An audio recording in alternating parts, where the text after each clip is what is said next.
Welcome to the Business of Government Hour TV, a video companion to our flagship radio program. I'm Michael Keegan, your host. Each week, government executives and thought leaders join me for an informative, insightful, and in-depth conversation on improving government effectiveness. They are truly changing the way government does business. Take a look, and don't forget to download the entire conversation at iTunes or at businessofgovernment.org.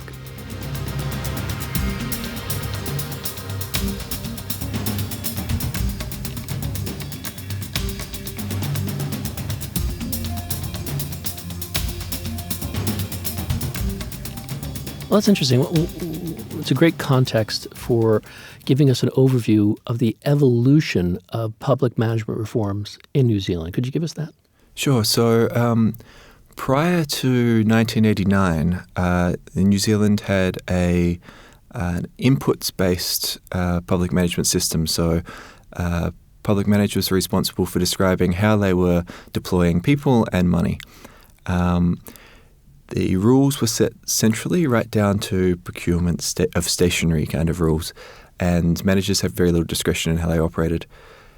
This wasn't very efficient, and there was a fiscal crisis in the late 80s that caused New Zealand to really need to think about how they could deliver their public services more efficiently.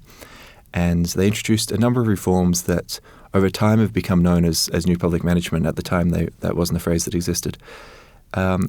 And the main change was division of government into smaller, largely single-purpose agencies, and the provision of great deal of discretion and delegated authority to the leaders of those departments to really manage them as they saw fit, to borrow practices from the private sector and not to rely on any central or bureaucratic rules.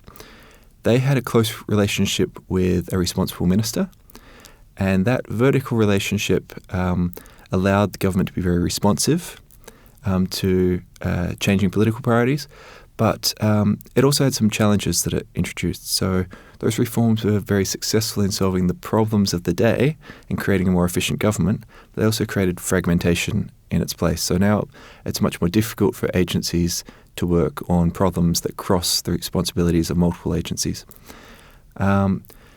In the 30 years since then, most of the reforms have been trying to respond to the challenges that were created by the reforms of the later 80s.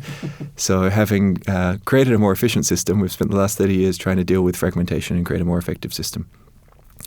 The most recent of those reforms came on the back of the global financial crisis. So like most countries, New Zealand had to come up with a way to save some money. There were declining revenues because of declining economic activity. And most countries responded by cutting the services that they provided. And the New Zealand government didn't want to do that. They wanted to come up with a way to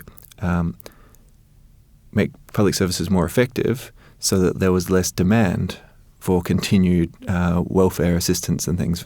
If some of these problems could be solved, then they wouldn't be so expensive.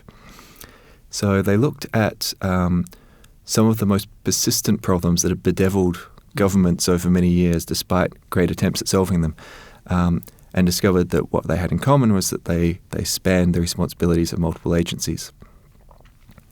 So in 2012, they launched a program called the Better Public Services Results Program, which is the subject of the report, and that was about setting interagency targets to achieve impacts or intermediate outcomes and to improve those 10 problems that they saw as the most important. The reforms of 2012 introduced this focus on intermediate outcomes because intermediate outcomes are closer to the attribution and to the activity of public servants while still having some intrinsic value, in contrast to, say, end outcomes, which tend to have a much longer delay between an action and its observed effect. Why focus on a few problems rather than many, and what are the benefits of focusing on a few problems?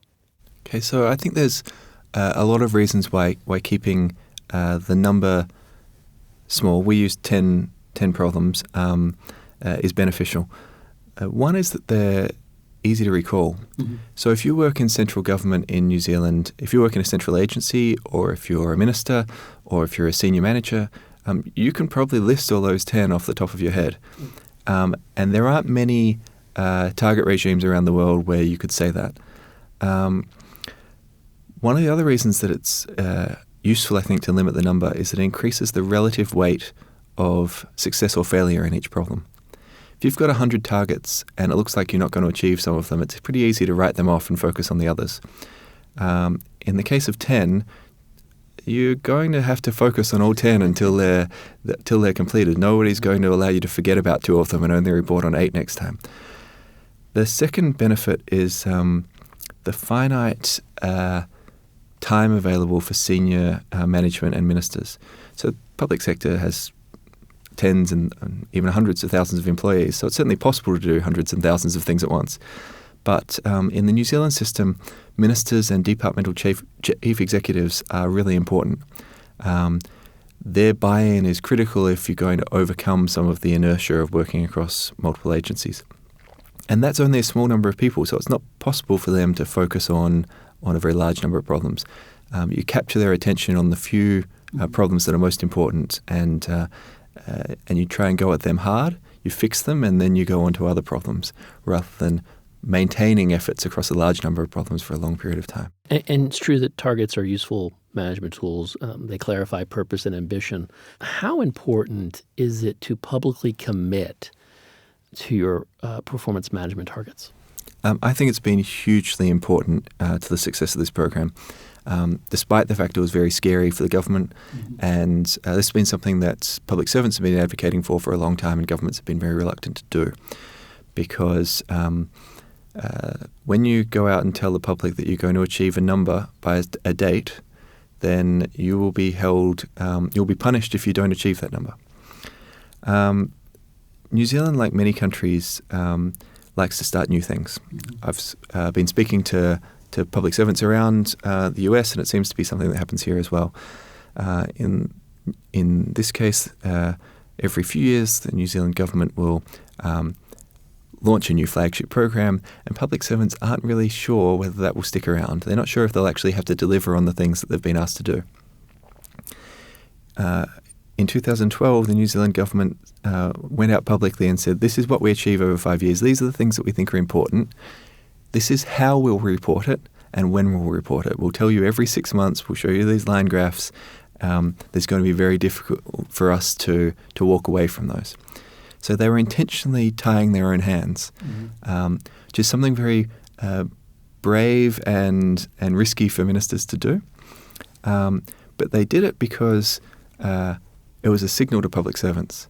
Public servants knew, well, ministers have tied their hands. They can't walk away from this, so we can't walk away from it either. We have to go all in on this, because at the end of the 5-year period, we're going to be held responsible for whether or not we've achieved these things. We know this target program is going to last for 5 years. And that's been quite different to other reforms that have been launched with great fanfare but have sort of gradually faded over time. You know, in your report, you identify, I think, about 7 findings. Could you give us like a concise highlight of each? Sure. So we tried to summarize what we'd found and reduce them to the most basic and generalizable elements. And they were pick a few problems, make those problems narrow and specific, and make sure they matter to New Zealanders or to your constituents in whatever jurisdiction you apply this. The second thing was to set targets, so it's a number and a date, to create urgency and to create a level of ambition. Next was to declare those publicly, so to create a sense of irreversibility and accountability to the public that you will hold yourself to these things over time and that you won't allow your attention to wane. The next was to try and keep the core collaboration to the most necessary partners. So the more people you try to hold responsible for something, the less any individual feels responsible. There's experiments on this in the behavioral science literature. They call it the Ringelmann Effect. If you get one person pulling on a rope on a tug of war, they try as hard as they can. If you've got 20 people on that rope, the output of each individual is significantly less because they're sure someone else has got it. So keep the group small and keep it to the people that you really need. You can involve others as necessary. You can coordinate. You can information share. But just as far as collective responsibility goes, keep it small. Hold those core partners collectively and equally responsible, and don't try to reward behaviours individually. Try and make sure that you continue to hold them always jointly responsible, also that they want to influence each other. And finally, don't just collaborate at the top. Look at creating multiple intertwined governance mechanisms that exist the whole way through the organisation. Don't make this a problem for the chief executives or the senior managers to solve. Make this so that there are operational committees that are working together right down into the organisation, so that the whole organisation feels committed to doing this together. And look for ways to signal through that we're all in this together and we're all equally in this together.